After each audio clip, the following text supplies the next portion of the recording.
والصلاة والسلام على أشرف الأنبياء والمرسلين وعلى آله وأصحابه أجمعين أما بعد. قال الله تعالى: أعوذ بالله من الشيطان الرجيم. بسم الله الرحمن الرحيم. خيركم من تعلم القرآن وعلمه.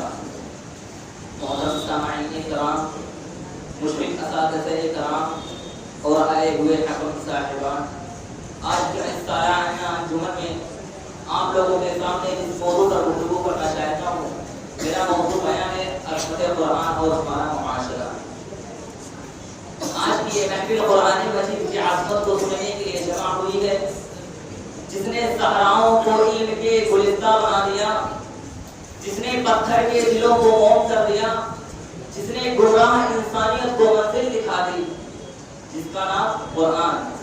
ہاں، وہ قرآن ہے جو اللہ کا کلام ہے، وہ کلام جس میں انسانیت کی روشنی ہے، وہ کلام جس میں زندگی کے ہر مسئلے کا حل ہے، وہ کلام جو دلوں کو زندہ کرتا ہے، روح کو جگاتا ہے.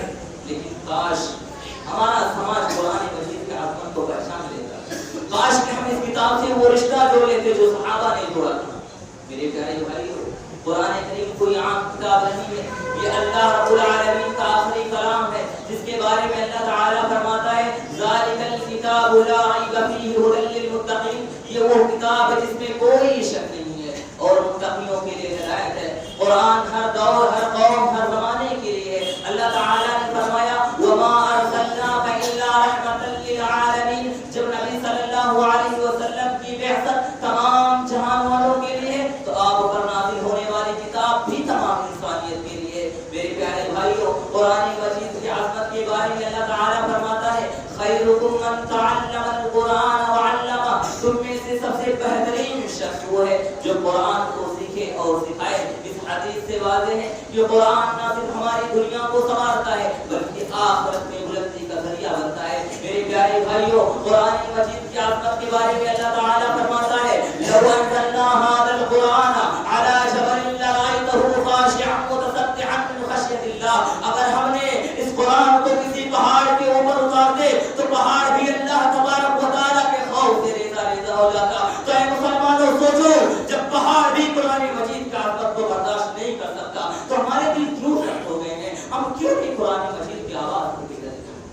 میرے پیارے بھائیوں، قرآن کریم کوئی عام کتاب نہیں ہے. یہ وہ کتاب ہے جس کے ایک ایک حروف پر 10 نیکیوں کا وعدہ ہے. یہ وہ کتاب ہے جس کی تلاوت پر فرشتے جھومتے ہیں. یہ وہ کتاب ہے جس کے سائے میں قیامت کے دن عرش الہی کے نیچے ٹھنڈک ملے گی. میرے پیارے بھائیوں، قرآن اللہ کا کلام ہے. دنیا میں لاکھوں کتابیں ہیں مگر کلام بشر اور کلام الہی ایک نہیں ہو سکتے. اللہ تعالیٰ نے فرمایا: وَإِنَّهُ لَتَنزِيلُ رَبِّ الْعَالَمِينَ. یہ اللہ تبارک و تعالیٰ کی طرف سے نازل کردہ کتاب ہے. میرے بھائیوں، جب بادشاہ کا فرمان آ جاتا ہے تو پوری دنیا کانپ اٹھتی ہے. تو سوچو، جب رب العالمین کا فرمان آ جائے تو اس کی عظمت کیسی ہوگی؟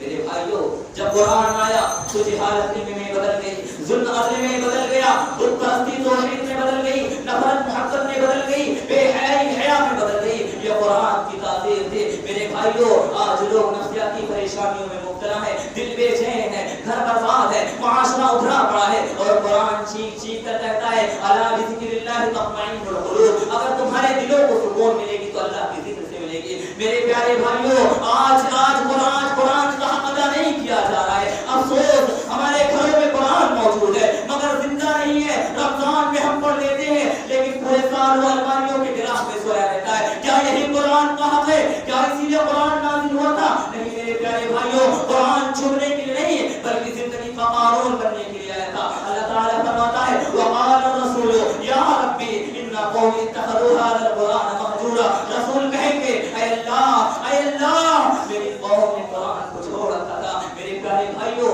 سوچو ہم کس حیثیت میں داخل ہوں گے؟ قرآن چھوڑ دینے والوں میں یا پڑھنے والوں میں؟ اے قرآن والوں کو قرآن کو تھام لو. یہ تمہاری عزت ہے، تمہارا وقار ہے، تمہارا مستقبل ہے، تمہاری نجات ہے اور تمہاری کامیابی ہے. میرے بھائیوں، اگر قرآن مل گیا تو دنیا و آخرت دونوں مل گئے اور اگر قرآن سے دور ہو گئے تو سب کچھ کھو دو گے.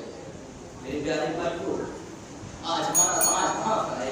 آج ہمارا سماج ہے قرآن سے دور اور سائے کے سمندر میں رہ کے. گھر گھر جھگڑے کیوں؟ قرآن نہیں. بچے بے راہ کیوں؟ قرآن نہیں. دل بے سکون کیوں؟ قرآن نہیں. معاشرے میں فحاشی کیوں؟ قرآن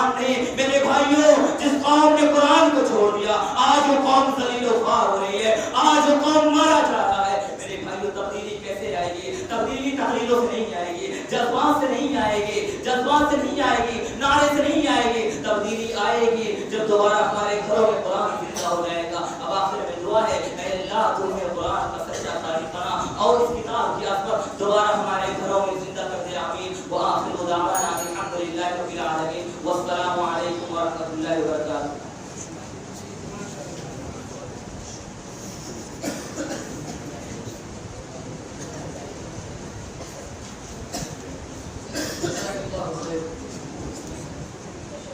Thank you.